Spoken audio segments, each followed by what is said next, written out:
right. Happy Sunday night. Man, I love that intro. I really hope that we hold on to it for a while. I know we've been talking about changes with the show and things coming up, but I hope that we hold on to that thing because it doesn't get old to me. Maybe that's because I spent so many hours making it. But in any case, I am so happy to be joined tonight by Kyle Walton, my libertarian friend. Welcome, Kyle. How you doing, buddy?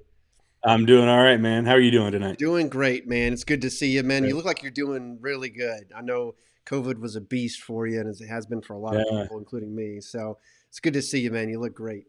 Thanks, Yeah, man. Glad to be here. Chris as well, man. I always love having you on the show, man. I think it's going to be a good one. I can't wait to hear your perspective on what we're going to talk about tonight, Chris. Welcome.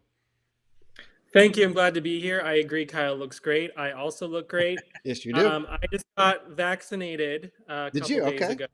First dose. My wife and I both got vaccinated. We got the Pfizer vaccine. Okay. And really felt like, oh, man. The moment we got the shot, we were like, man, we're invincible. We can do anything.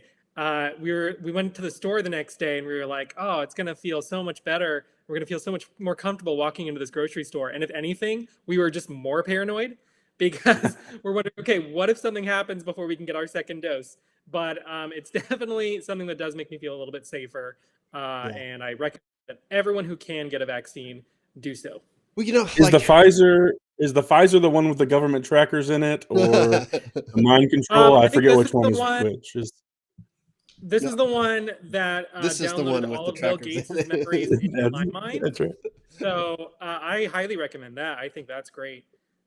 Yeah, I was did kidding, have a just in little case anyone doesn't know that. That was a joke. Yeah. I did have a little bit of tenderness in my arm the day after. My wife's arm was a lot more sore than mine, but no other side effects. Yeah, no, that's good to hear. You know, it feels like we're starting to come back, right? Like that's the general feeling at work. It's the feeling at church, like just around people is, you know, we're still wearing masks and things like that, but things are starting to go back to normal just a little bit. And people, and I don't know about you guys, but here in Florida, it's starting to warm up. So, I mean, there's just this kind of like springtime feeling. And, you know, when Trump said that this is going to be over by Easter, I think he was correct. He just, you know, should have meant next Easter because that's where it feels like. It feels like we're heading to that point of starting to get to a better spot, but we're still a little ways away. But no, I'm happy to hear that for both of you guys. That's awesome. I've been through it. You know, we had symptoms. We had the whole thing at our house over Christmas. So I guess I still need to get vaccinated and all that stuff. But you know, just going through it, surviving, and making it to the next week, you know, and starting to feel better is just an accomplishment in itself. So that's awesome, man.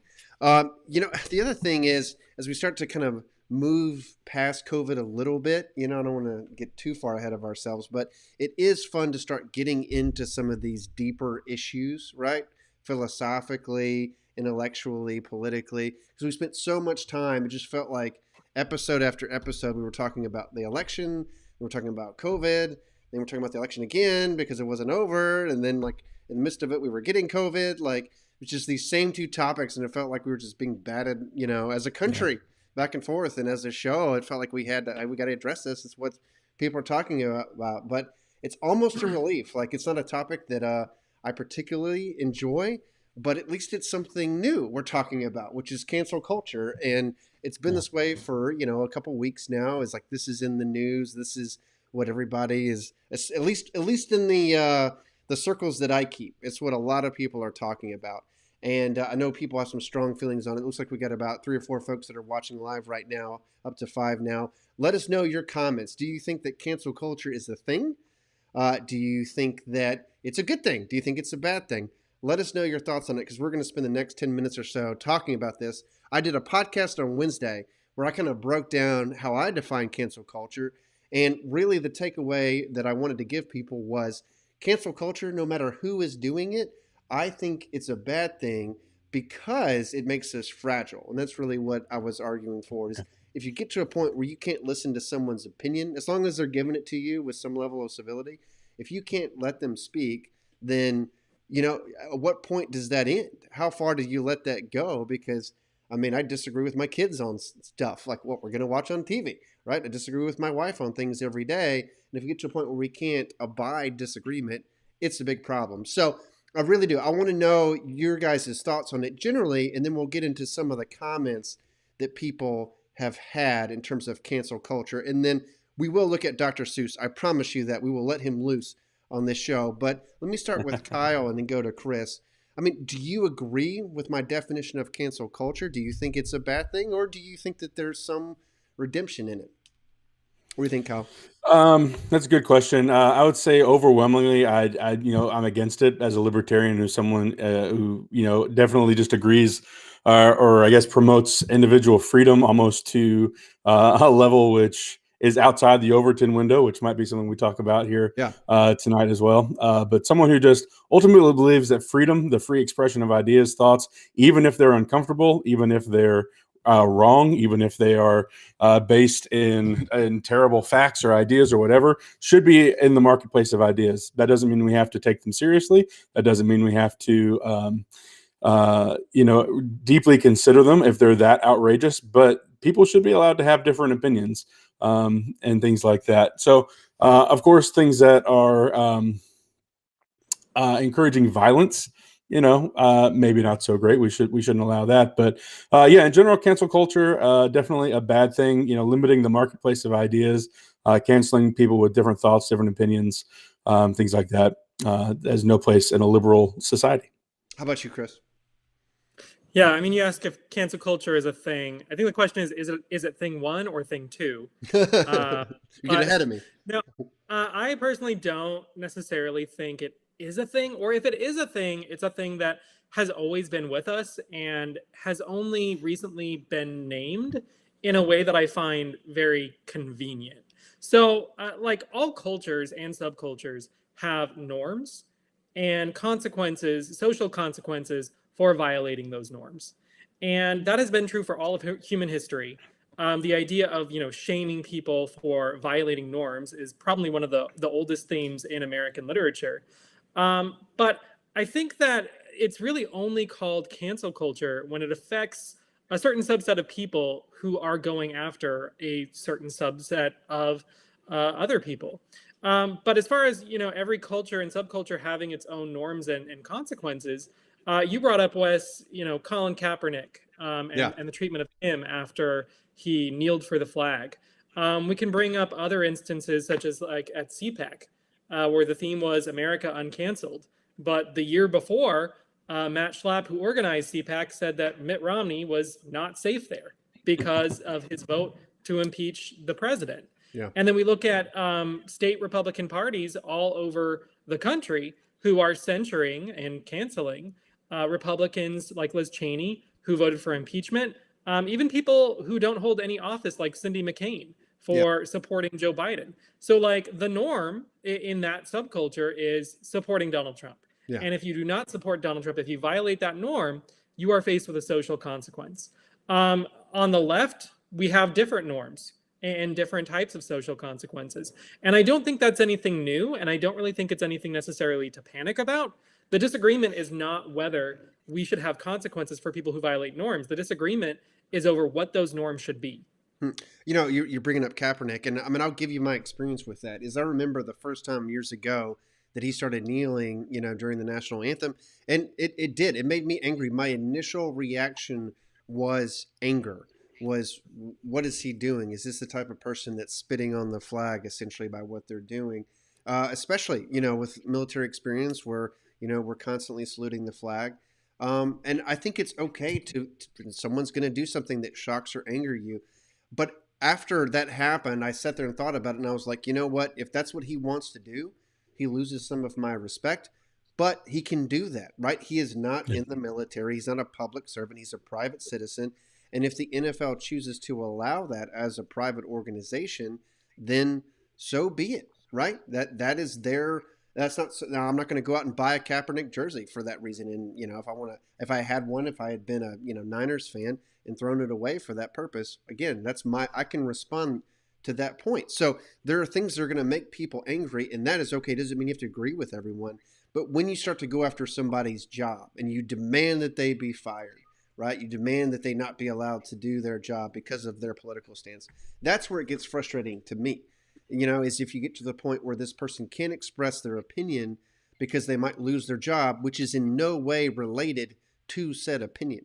That to me, it's the response that people have whenever someone offends them. That's when it becomes a culture of cancellation, because if your response is, this person says something we don't agree with, suffocate them. That's what I said is at the center of cancel culture, is suffocation. Is rather than argue or debate or think about better arguments for your side, you just say, nope, we're going to suffocate this person and take away their microphone, right? That's cancel culture. It goes, I mean, it's years, right? You can go back to Reagan and his famous, I'm paying for this microphone. He was responding to a culture of, don't let this guy speak because he might say something that's politically incorrect. And that's always the wrong answer. We have to reflect back and say, look, if Kaepernick is doing this and I don't agree with it, then let me articulate what the flag means to me, which turns out is probably something very different than what it means to him. That's a good discussion or debate that we have, right? That's what this show is about. We can have those. What does this mean to you? To me, it means slavery and oppression and racism. Really? To me, it means the opposite of those things. Why is that? Let's discuss, right? Yeah. You can do those. That's a healthy reaction to being offended and angered, as opposed to a bad one. Now, at the center of this one is Dr. Seuss. That's where we're at today, this week. It'll probably change. I know people are talking about Disney and Aladdin and other movies, Aristocats, which, is like probably playing in my house right now. But with Dr. Seuss, the publisher, the private publisher for Dr. Seuss, pulled 6 books. They weren't forced to do this, but they made this choice.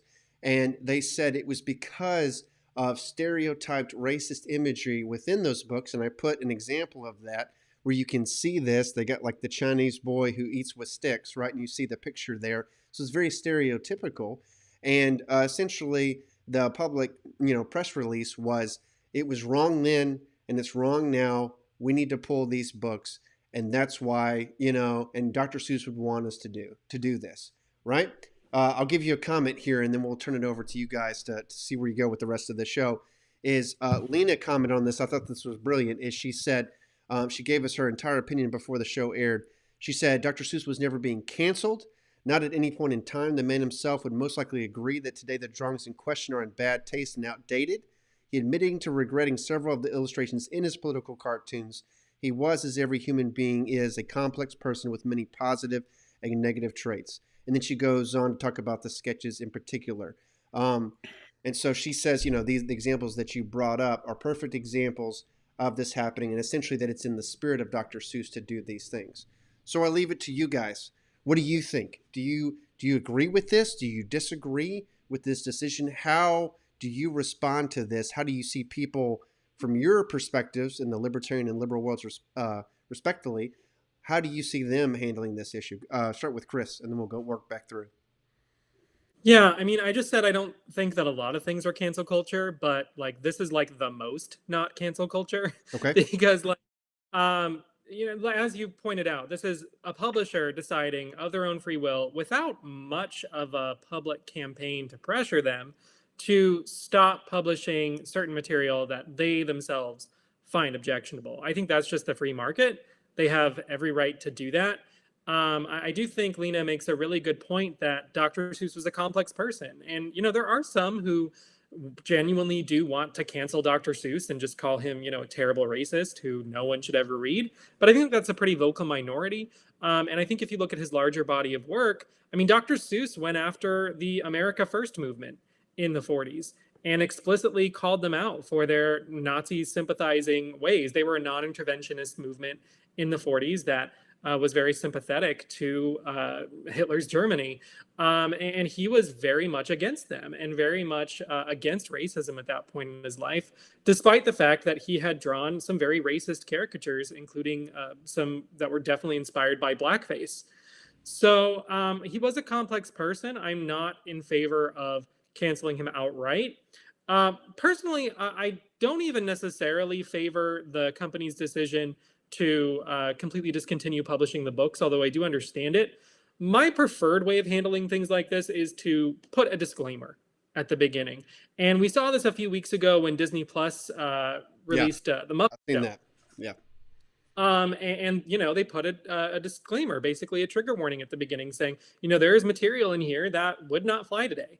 And it may be considered objectionable by many people, and it is objectionable, but we're still going to show the episode because we believe that it still has value. Yeah. And I kind of wish that this had been the tactic that 30 Rock had taken 30 Rock had a few episodes where one of the lead characters, Jenna, was in blackface. And the joke was obviously that like Jenna is an idiot and like blackface is wrong. But I can understand why they still thought, and some people thought, that portraying that in any way was offensive.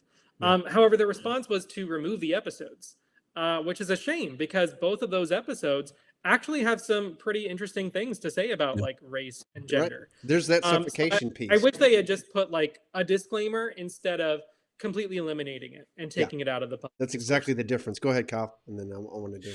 Yeah, well, let's also not forget, the lizard hand that Tracy Morgan had on that episode, or the lizard claw. It's an amazing. No, so it really is. And you talk about 30 Rock, and there's also an episode of Community, which is my favorite sitcom of all time. There's an episode where a character is dressed up. They're playing Dungeons and Dragons. He's wearing, he's like pitch black from like head to toe. He's an Asian character. And he's not dressed up in blackface. They ask him about it. He goes, "No, I'm dressed up like a drow or like a troll or something that's in the game." But Netflix completely removed that episode. Because they said it was blackface, even though, again, it clearly says that he's not in blackface. So that is an extreme example. But, overwhelmingly, I agree with what Chris said there, that it's, in general, it's not a good idea to ban books, even children's books. It's a much better solution to say, look, these things may contain images that you might find problematic. But ultimately, we should give parents, we should give individuals the freedom to access those things and make up their mind, on their own to say, look, all right, maybe, parents could use it as a learning example, going through an old Dr. Seuss book. Oh, look, this is an example of how not to treat people, how not to portray people, things like that. So, I think that there are opportunities to use those as teaching moments. But I think about books like To Kill a Mockingbird, which was banned in Mississippi. Like they're not even teaching that in Mississippi, or maybe it was counties in Mississippi. I don't remember this.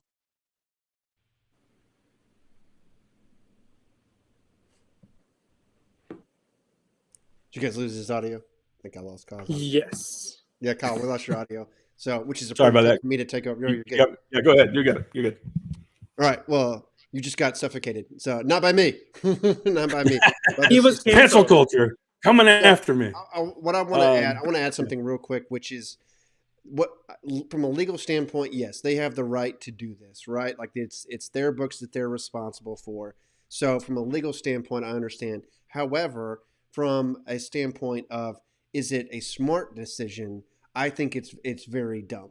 And I'll tell you why. Because of the way that they did it, and that kind of speaks to Chris's point, is what frustrates me about this is the condescension. That quote right there, it was wrong then and it's wrong now, as if it had been obvious all the way through and people just ignored it. Because hindsight is 2020, right? And the perspective that we have now, today, is different than the way it was when Seuss first wrote these books decades ago. Right. And people tend to forget that, as if it's constantly obvious to what is right and wrong all the time. If you go back 20 years, 30 years, 40 years ago, people did not have the awareness of other cultures that we have today. Obviously, there was some. America has been a melting pot, but pre 9/11, people didn't even know where Iraq was, right? The Middle East was completely unknown. There was 9 people who spoke Arabic in the entire CIA before 9/11. Nobody. That's relatively nobody compared to today, where there was almost no Middle Eastern departments or degrees. Now it's everywhere. The cultural awareness of globalization really started in the 90s with the internet and then took hold in the early 2000s. And now people have this understanding of what these other cultures were like. And then we look back and that's a stereotype. That's ridiculous. That's mean to them. It is today, because obviously kids today, they probably have several Chinese friends, right? They have people from other cultures. I drop my kids off at daycare, and I love the fact that there's all these different cultures that are represented there, and I think that's amazing. But that continues to be a product of globalization. So if you want to say, the world has changed. The world has changed, and this kind of thing, it's really not suitable because it's almost a caricature, of this other culture. But if you go back then, this might be the first time that some kids were exposed to what Chinese culture was, because you couldn't Google it on the internet. And so when people talk this way and it was wrong then and it's wrong now, this is completely stupid and we're so self-righteous, that we understood and we're finally doing what always should have been done. It's that attitude that really turns me off and frustrates me about it. I'm not going to sit here and sue them, and I don't think that anybody should because it is their legal right.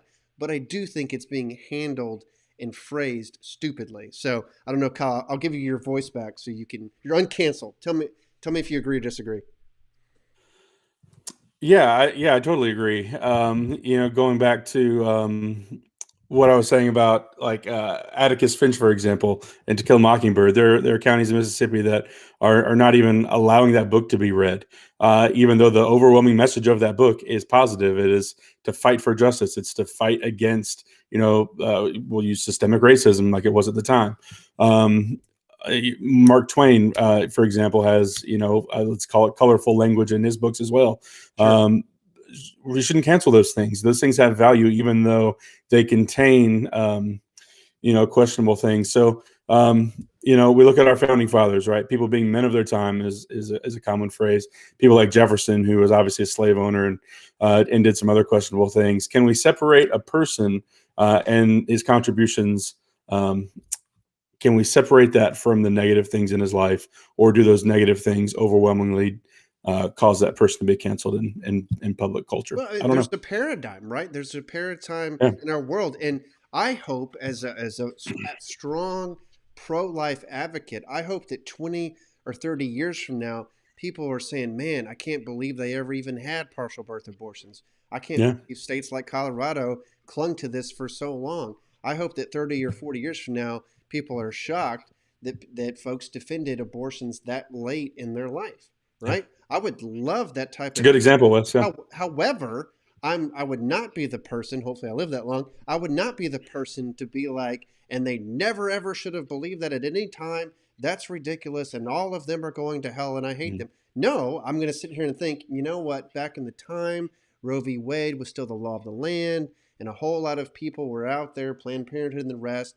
There was a strong movement to hold on to this, and that's where it used to be. I know it's crazy, but now we're in a better spot, right? And I know that liberals think this way on numerous different issues over the past 10 or 20 years. But to judge people of the past, give them no benefit of the doubt, and to have no awareness, seemingly, of the Right. paradigm of the time, again, it's not justifying it, okay? But it is recognizing that's where we That's are. right. Isn't that Yeah. wild? Isn't that wild that this might have been the only influence that they had? Wasn't the pre-internet world crazy? That's fine to say. But to act like that, oh, I would have done this back then. Oh, come on, right? Like that's a self-righteousness that makes me very upset when someone turns something off, right? So, Chris, I want to give you the last word. We've only got about a minute left on the show, but tell me what you think. If you can defend it further, by all means, knock yourself out, and then we'll clean up for the end. Go ahead.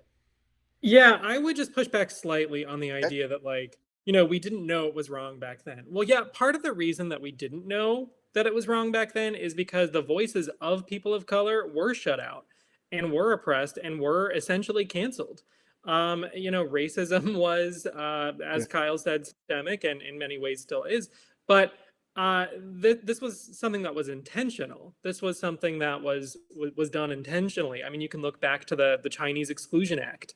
So, yeah, I'm not necessarily judging Dr. Seuss as a human being and saying he's irredeemable, because I don't believe that. But I do think, it's easy to say, oh, it was a different time. But I think we also have to really look at the fact that, like, a different time for who? Like, who was controlling the narrative? Who was shut out of it? And I think the fact that so many people have been shut out of it until recently is part of what really makes me skeptical of the term cancel culture. Yeah. Because most of the time you hear it used, it's used in reaction to people trying to do something about racism, Yeah. trying to do better, trying to hold people accountable in some way for what could be perceived as attacks on marginalized communities. And I don't hear it used very much in the opposite direction, and that makes me very suspicious of the term. Sure, sure. It's and Kyle like this part. I mean, one of the things too is even if we agree on the fact that the paradigm has changed, that whether we have moral condemnation for those folks or not, we can disagree on. But can't we just celebrate the fact that now there is so much more information now? I mean, you're saying right there, Chris, that people of color now have a greater voice than they did in the past. That's something to celebrate. The engine of capitalism has brought so much in terms of globalization, information technology. Yeah, there's frustrations with it too. Facebook pinging you in the middle of the night when you're trying to sleep. But isn't it cool that there is so much more information out there today than there was before? And now people can, I mean, you just type it into your phone and you can learn all kinds of things about a foreign culture. You can visit all kinds of places essentially on your phone, watching videos and virtual tours and all those things. It's available to us, which in many ways is bringing a level of connection that we can enjoy if, you know, if we're doing it smartly and we're actually broadening our perspective, which is the purpose of this show, right? To be able to not just stay in our little, you know, silos, but to be able to go out, broaden our cultural awareness. So thank you guys so much for being on the show. Always a lot of fun, always a lot of different perspectives here, especially on this one, as I expected. So that's awesome. Folks that are watching live, please let us know what you think on this between my show on Wednesday and then what we did tonight. And then let us know what topics you want us to debate to get into next. I'm sure there's going to be a lot more to get on in the future as we talk about this concept and it's spreading to others, as well as anything else you'd like for us to get into. So, Chris, thank you so much for being on the show, for all your great perspective. Kyle, same for you guys. And I will see you next week for Refounding Fathers.